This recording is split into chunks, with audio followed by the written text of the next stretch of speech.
Welcome back to SEO Shorts. We have a really fun episode for you, and I'm trying not to look at Crystal because she's doing really funny. We had our dads on, as you probably heard from the Simple and Smart SEO show, and we managed to find a pretty cool clip from my dad to pull.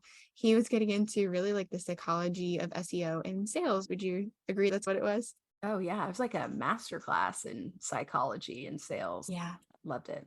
Yeah. So here's an exclusive clip for you, friend. Enjoy.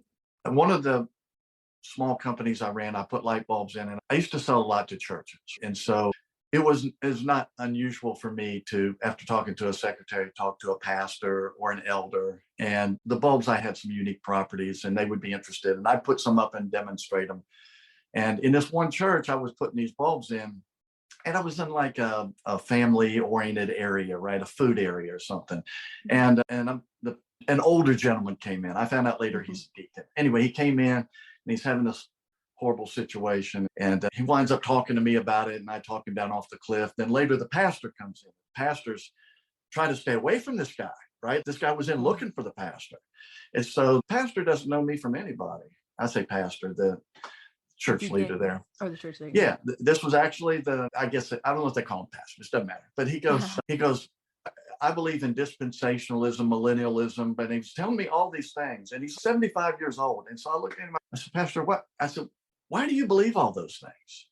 And he thought for a minute and he said, it's because it gives me the answers to the majority of the questions that people have for me. And I went, he said, why? I said, I sure am glad I don't have to have all the answers. What a position to put yourself in. You shouldn't put yourself in that position where everybody's looking to you for the answer.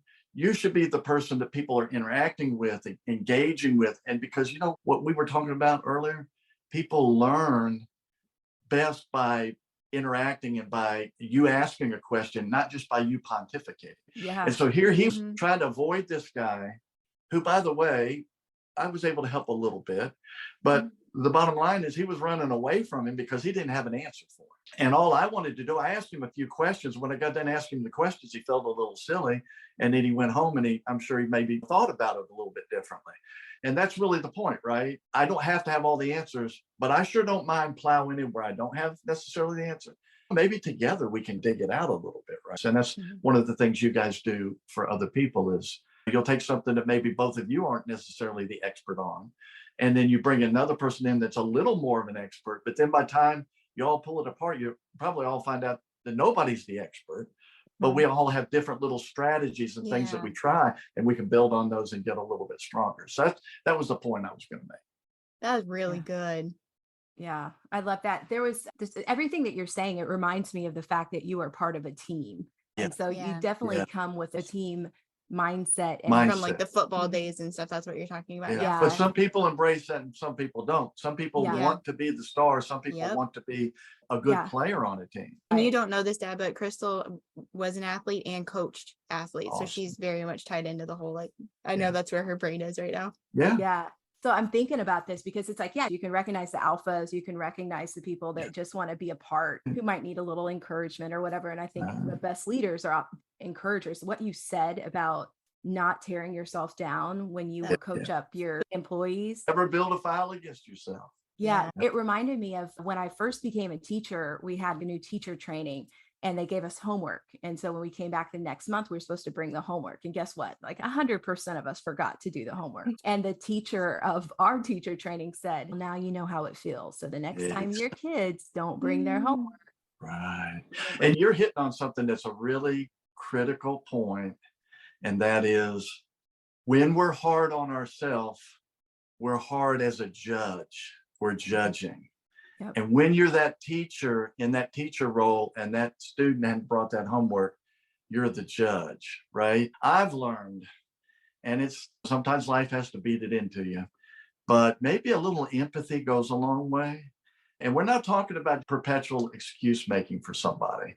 We're talking about sometimes somebody needs a little word of encouragement or a break or I'm not that different from everybody else to get over the hump. And that's what I would say is a little less judging of ourselves more grace for ourselves, and when we're judging others, try to keep the criticism to the things that need a sharp edge and make the other things a little softer. One of our shorts members, Whitney, she sent me a Voxer the other day, and she was like, "Oh, I'm blowing you up on Voxer or whatever," but she was excited about SEO. And I'm like, yeah, girl, I am here for it. That is like the point of all of this, because now we can share ideas. Now we're having like the same conversation. And it's like the more of us having the same conversation, the better we all are going to get.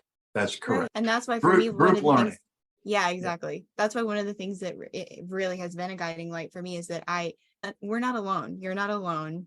And that was one of the real sparks of inspiration for why we even started the podcast, is that you're not alone. We're learning. We bring on experts. There's different angles to think about here. Everything is connected. Like all those things just tie in together. I was in a coaching session one time as a participant, and they were basically trying to make the point that the team is stronger than the individual. And the way they did this is they set up a scenario where, you're on a plane, but it crashes and there's 5 of you left and it's harsh environment, blah, blah, blah.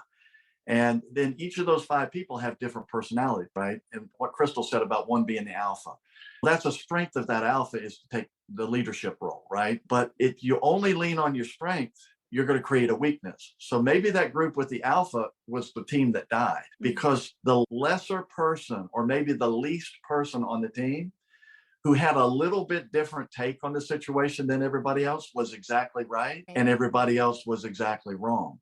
And then you take another team where everybody was more cooperative and more idea exchanging, and drew out that lesser person who had that really good idea. So guess what I keep saying over and over? It might be the weakest person in the group that has the one good idea that you need. And maybe you should be a little nicer to that person instead of just judging and putting them down. And then they're going to sit there with their one good idea that you need, and you ain't going to get it. Just psychology, something to think about. And especially for a group, a team, is you actually have to actively work. And as Crystal was mentioning, identifying those personalities and working to those strengths and weaknesses and supporting that if you want to get a real good team result. Jim Collins wrote a book about that. It's like getting the right people in the right positions on the right bus. Exactly. Maybe not all in that order, but.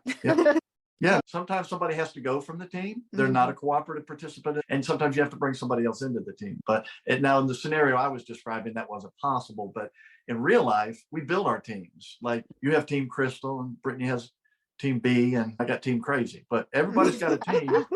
And all of my interactions with all of my vendors and support people, I tell them, I view you now as part of my team. So what you sensed and picked up is something I articulate to them. Everybody that I'm interacting with, you're all on my team, and I'm on your team. Thanks for joining us. I hope you got something really amazing out of that. We will catch you next week. Yeah, and many thanks to Leah and Marcy over at the Podcast Effect for producing this amazing private podcast. And until next time. Bye. Bye. Are you tired of outdated SEO methods that just don't cut it anymore? Want to establish your company as an authority in your niche fast? This is Crystal Waddell, and I'd like to introduce my content audit service. This is where I analyze your content, identify areas for improvement, and turbocharge your online visibility in just a few steps. Say goodbye to mediocre rankings and hello to the top of the search results. Visit crystalwaddell.com/content to take advantage of this special offer. Level up your SEO game with my content audit service and dominate your niche today. Time is ticking. Go to crystalwaddell.com/content. Crystal Waddell is not responsible for any sudden increase in website traffic or envy from competitors. Results may vary.